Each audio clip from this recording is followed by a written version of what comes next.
Bienvenue à cet entretien sur les douleurs lombaires, autrement dit les lombalgies, souvent appelées de façon assez imprécise mal de dos. Je suis le Dr Jan Polak. Comme toujours, cette vidéo s'adresse d'abord aux professionnels de la santé qui voudraient améliorer leurs résultats et rendre leur travail plus intéressant. Car dans cette vidéo, nous allons voir qu'il est tout à fait possible de guérir les douleurs lombaires, qu'il y ait arthrose ou pas, hernie discale ou pas, simplement en traitant les contractures musculaires qui sont la seule cause de ces douleurs.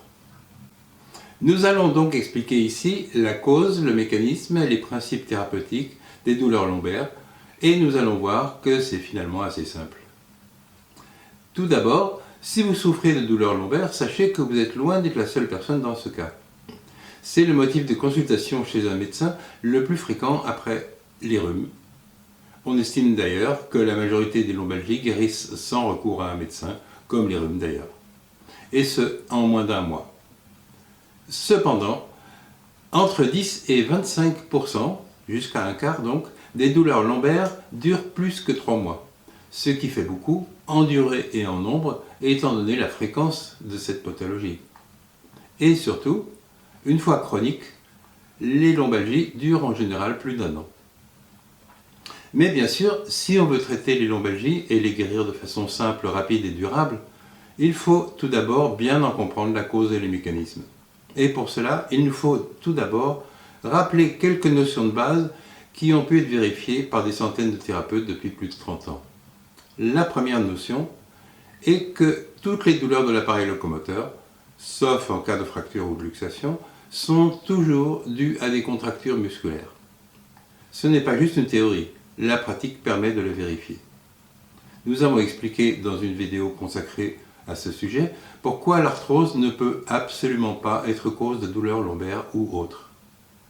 En 2 mots, l'arthrose est définie comme étant la destruction progressive du cartilage articulaire. Or, celui-ci n'étant pas innervé, sa destruction ne peut pas être cause de douleur. Il en va de même pour les hernies discales. On voit mal comment elles pourraient être source de douleurs locales, puisque le disque intervertébral n'est pas non plus innervé. C'est pourtant officiellement considéré comme une des premières causes de lombalgie. Ce qui aboutit trop souvent à des interventions chirurgicales totalement inutiles et trop souvent inefficaces. Au point qu'il existe depuis quelque temps une pathologie appelée syndrome des opérations lombaires ratées, failed back surgery en anglais. L'opération a très peu amélioré le patient ou a même aggravé ses douleurs. Ceci concerne 20 à 45% des opérations pour les douleurs lombaires, ce qui fait vraiment beaucoup. Et il nous faut donc ici rappeler une notion capitale, seul un disque dégénéré peut se hernier. Or, comme le cartilage articulaire, le disque intervertébral qui n'est pas vascularisé est nourri par l'alternance de flux du liquide synovial qui apporte les nutriments et élimine les déchets.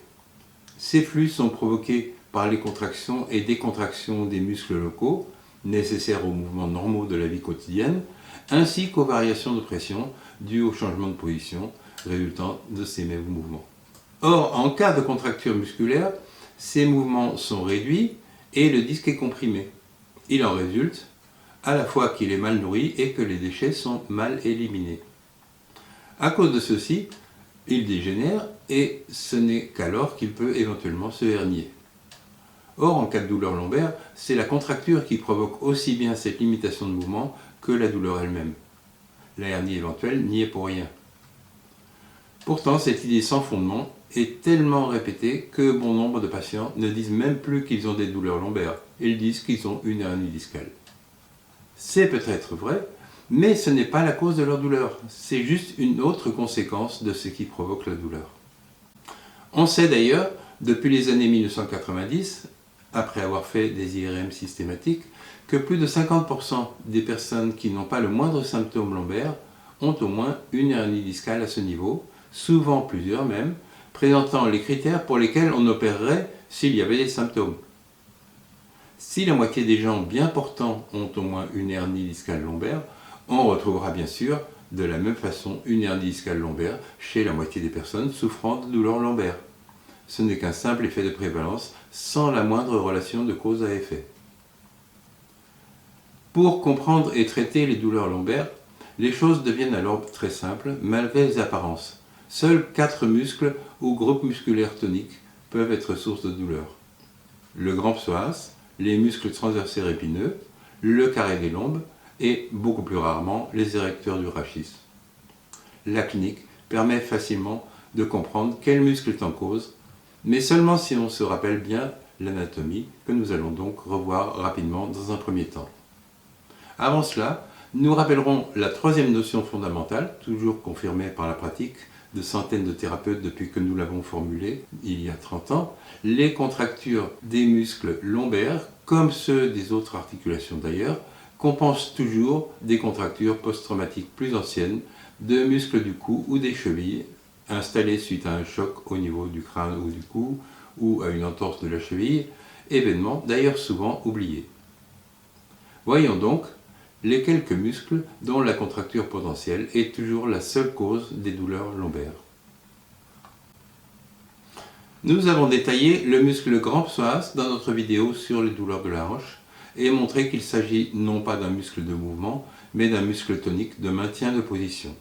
Et en tant que muscle tonique, il peut être contracturé et donc source de douleur, et c'est très souvent le cas. Ainsi, il est non seulement souvent responsable de douleurs de la hanche, mais c'est également le muscle qui crée le plus de douleurs lombaires, et parfois des douleurs des deux régions à la fois d'ailleurs. Le muscle psoas s'insère d'une part sur le corps et les apophyses transverses des vertèbres de D12 à L4, et d'autre part sur le petit trochanter, donc à la face postérieure du fémur. Pour cela, le tendon du muscle psoas est réfléchi par la branche pubienne et il y forme un angle proche d'un angle droit. Cependant, comme les représentations anatomiques du muscle iliopsoas sont presque toujours faites de face, en général on ne se rend pas vraiment compte, alors qu'on le voit très bien sur ce schéma en 3/4. C'est cet angle droit qui permet de maintenir les positions, alors qu'il rendrait impossible tout mouvement plus ou moins rapide de flexion de la hanche, nécessaire à la marche ou à la course. Pour plus de détails sur ce muscle, nous vous invitons à regarder notre vidéo sur les douleurs de la hanche. Les lombalgies dues au psoas sont classiquement bilatérales, en barre, mais n'empêchent pas le patient de se pencher en avant. D'ailleurs, souvent le patient est en attitude antalgique, un peu penché en avant. Second groupe musculaire potentiellement cause de lombalgie, les muscles transversaires épineux qui relient les apophyses épineuses entre elles, les apophyses transverses entre elles et les épineuses aux transverses situées plus bas. Ici aussi, nous trouvons des lombalgies bilatérales en barre, mais le patient peut à peine se pencher en avant, ce mouvement augmentant aussitôt la douleur. Troisième muscle potentiellement source de lombalgie, s'il est contracturé, le carré des lombes, qui forme la partie postérieure de la ceinture abdominale en reliant la 12e côte à l'iliaque et aux vertèbres lombaires de L1 à L4. Il est facile cliniquement à distinguer des précédents car sa contracture provoque une douleur unilatérale et est située plus haut que la douleur dite en barre. L'attitude antalgique éventuelle est ici une inclinaison latérale vers le côté de la contracture. Le diagnostic différentiel n'est donc pas compliqué et le traitement spécifique de chaque muscle en cause non plus. Car fort de cette compréhension, nous allons pouvoir traiter efficacement les douleurs lombaires. En myothérapie, les muscles contracturés sont simples à normaliser, toujours en raccourcissement passif, mais attention, selon un protocole très précis. Ce doit donc être fait par un myothérapeute compétent ayant suivi une formation pratique. L'amélioration est alors rapide, débutant dès la première séance. Par contre, toute approche qui provoque un réflexe myotatique de contraction est contre-productive car ceci va encore augmenter le tonus musculaire et donc la contracture et ainsi la douleur qui en est la manifestation. On ne fera donc pas d'étirement, ni d'effort de contraction active, ni de mouvement brusque, car cela augmenterait encore la contracture par réflexe myotatique. Et on ne fera pas non plus des exercices, ni des soi-disant autotraitements, qui sont tout aussi décevants parce qu'ils ne sont pas passifs, donc aggravent plutôt la contracture causale et ses symptômes. Même si, chez bon nombre de personnes, le mouvement soulage la douleur, mais il ne peut pas la guérir. Quant à nous, notre objectif n'est pas de soulager, mais de guérir. C'est tout à fait faisable et même simple. C'est seulement parce que les lombalgies ne sont pas abordées en connaissance de cause qu'elles peuvent durer et sembler difficiles à traiter. Pour les patients, vous trouverez sous cette vidéo un lien pour trouver un myothérapeute compétent près de chez vous. Enfin, comme d'habitude, on se rappellera que si le traitement local soulage vite, pour que l'effet soit durable, il est absolument indispensable, et même parfois suffisant, de traiter la cause première de ces lombalgies, à savoir les contractures plus anciennes des muscles du cou ou des chevilles, que les muscles lombaires compensent toujours, sans exception. À titre d'illustration, une étude a été faite par 24 médecins sur 297 patients, 178 femmes et 119 hommes. En 3 ou 4 séances de moyenne, les résultats furent les suivants. 79% de ces patients furent guéris, 19% nettement améliorés et il n'y eut que 2% d'échecs. Voilà donc pour l'essentiel. Pour en savoir plus, je vous invite à consulter notre site internet dont le lien figure également sous cette vidéo. Et si vous êtes kinésithérapeute, médecin ou ostéopathe, et que notre façon d'aborder les douleurs de l'appareil locomoteur vous parle, j'espère avoir le plaisir de faire votre connaissance lors de mes formations pratiques.